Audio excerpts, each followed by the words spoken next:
जय हिंद। मेरे YouTube channel my class में आपका बहुत बहुत स्वागत है, अभिनंदन है। आज मैं एक नए लेक्चर वीडियो के साथ आपके पास भारत की मध्य पाषाण कालीन संस्कृति के बारे में बताऊंगा। इससे पहले मैंने आपको भारत की पाषाण कालीन संस्कृति के बारे में बताया था। आज हमारा नया टॉपिक है और इस टॉपिक से बहुत प्रश्न भी आते हैं और आपको बहुत अच्छी जानकारी भी मिलेगी। तो हम सबसे पहले देखते हैं कि मध्य पाषाण काल संस्कृति का समय। तो 8000 ईसा पूर्व, इस तरीके से देखिए, 8000 ईसा पूर्व से भारत में मध्य पाषाण कालीन संस्कृति का आरंभ होता है।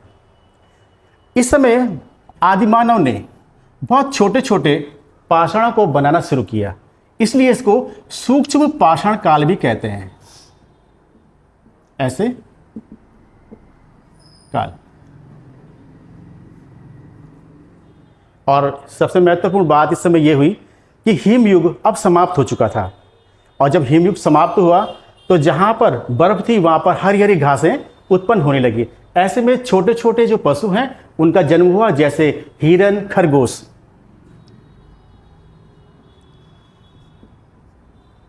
ऐसे देखिए आप, हिरन, खरगोश। अब इन छोटे जीवों का शिकार करने के लिए ही मनुष्य ने छोटे छोटे पत्थरों के उपकरण बनाना शुरू कर दिया। ये छोटे उपकरण 1 सेंटीमीटर से 8 सेंटीमीटर तक होते थे। तो जब इतने छोटे उपकरण बने तो इसी समय धनुष और बाण का आविष्कार हो गया। इनके लिए आविष्कार ही कहेंगे धनुष और बाण। धनुष और बाण, क्योंकि इन्हें छोटे जीवों का शिकार करना था, आखेट करना था, तो इसलिए ये जो उपकरण हैं, ये जो नई टेक्नोलॉजी है, ये इनके लिए कारगर साबित हुई। तो इससे ये क्या है कि 100 मीटर के घेरे में शिकार कर सकते थे। 100 मीटर में छोटे पशुओं का शिकार ये आसानी से कर सकते थे। अब हम देखते हैं कि सबसे पहले जो ये मध्य पाषाण काल की संस्कृति है, इनकी बस्तियां किन किन स्थानों पर थी।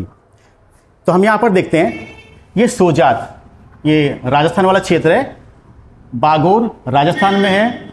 मैदह और सराय नहर राय ये उत्तर प्रदेश में है। फिर आप देखते हैं वीर भानुपुर, ये पश्चिम बंगाल में है। फिर आप यहाँ देखिए मध्य प्रदेश में आदमगढ़, ये मध्य प्रदेश है और ये वहाँ पर स्थल है आदमगढ़ है। फिर आप यहाँ देखिए गुजरात में लंगनाज, यहाँ पर मध्य पाषाण काल की जो संस्कृति है उसके उपकरण हमको मिलते हैं, जिससे हम ये जान जाते हैं कि यहाँ पर मध्य पाषाण काल का मनुष्य निवास करता था। फिर आप दक्षिण भारत में देखिए, दक्षिण भारत में यहाँ पर तमिलनाडु है। तमिलनाडु में टेरी, टेरी एक जगह है तमिलनाडु। ऐसे देखिए, यहाँ पर भी मध्य पाषाण काल का मानव निवास करता था। देखिए टॉपिक भी बड़ा इंटरेस्टिंग है, क्योंकि हम पढ़ रहे हैं अपने पूर्वजों के बारे में, किस तरीके से कठिन जीवन जी करके उन्होंने प्रकृति से संघर्ष किया, अपने को भी बचाया और अपना जो ये समय है, कठिन समय, इसको भी धीरे धीरे वो आगे बढ़ाते रहे। देखिए इस समय क्या होता है कि जनसंख्या में थोड़ा वृद्धि होनी शुरू हो जाती है और मनुष्य जो है, आदि मानव है, ये टोली बना करके, यानी झुंड बना करके रहने लगा। टोली, ऐसे देखिए टोली, इसको आप कहेंगे झुंड। ठीक है, तो एक साथ रहता था और एक ही साथ रह करके वो शिकार भी करता था। इस समय के मानव ने पशुपालन और कृषि थोड़ा सा शुरू कर दी थी।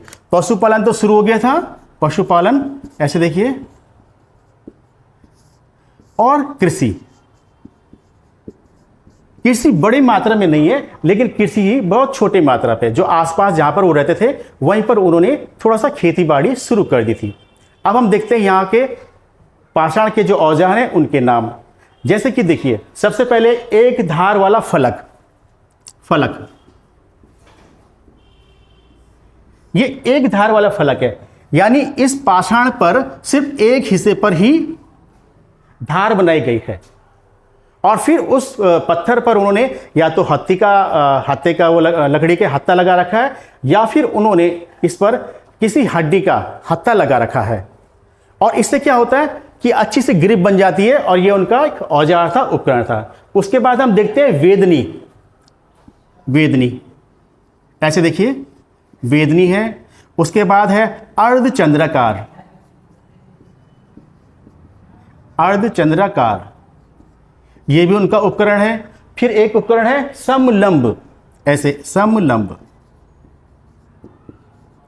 ये भी उनका उपकरण है। तो ये टूल्स उन्होंने उस समय बनाए मध्य पाषाण काल की संस्कृति में। अब जैसे हमने देखा कि सराय नहर राय और महदहा, ये उत्तर प्रदेश में, यहाँ पर हम ये देखते हैं कि आदि मानव ने स्थायी निवास के साथ साथ कुछ झोपड़ियाँ बनाना शुरू कर दिया था। यहाँ पर देखिए झोपड़ियाँ, ऐसे झोपड़ियाँ, और ये जो झोपड़ियाँ हैं ये घास फूस की है, ऊपर छत की घास फूस की है, और यहाँ पर रहना शुरू कर था। इसके साथ साथ वो कुछ कंदराओं में भी रहता था, जिसे कहते हैं शैलाश्रय या गुफाएं। तो विंध्याचल जो कि मिर्जापुर में है, आप विंध्याचल को यही देखिए, उत्तर प्रदेश में ये है विंध्याचल, इस तरह से बताते हैं आपको, विंध्याचल ये उत्तर प्रदेश में ही है। यहाँ पर शैलाश्रय मिले हैं और इन शैलाश्रयों में कुछ चित्र बने हैं, जिससे ये लगता है कि यहाँ पर मनुष्य ने निवास किया हो। तो शैलाश्रय पर इन्होंने चित्रों को बिल्कुल उसी तरीके से उकेरा है जैसे इन्होंने पूरा पाषाण काल में उकेरा था। एक पेचकस के जैसे कोई नुकीला पत्थर जिसको स्क्रेपर कहा गया, उसका प्रयोग करके उन्होंने यहाँ पर शैलाश्रयों में चित्र बनाए हैं। तो इस तरीके से क्या होता है कि जो मध्य पाषाण काल की जो संस्कृति है वो धीरे धीरे आगे बढ़ती जाती है। अब हम बात करते हैं कि मध्य पाषाण काल की संस्कृति में आर्कियोलॉजी के जो विद्वान हैं उनका कैसे योगदान बनता है। तो उन्होंने C14, यहीं पे मैं लिख देता हूं, C14 ये कार्बन डेटिंग विधि होती है। इस कार्बन डेटिंग विधि से किसी युग के काल के बारे में बताया जा सकता है कि ये जो पाषाण उपकरण है ये किस काल का है, पूरा पाषाण काल का है या मध्य पाषाण काल का है। तो ये बहुत बड़ी उपलब्धि है और इस उपलब्धि से ही हमने मध्य पाषाण काल और पूर्व पाषाण काल के बारे में जानकारी प्राप्त की है। इससे पहले वाले लेक्चर में मैंने आपको बताया था कि भीमबेटका की जो गुफाएं हैं वहाँ भी कई चित्र मिले हैं, और वही चित्र हमारे उत्तराखंड जो राज्य है वहाँ पर अल्मोड़ा और चमोली वहाँ की गुफाओं में भी मिले हैं।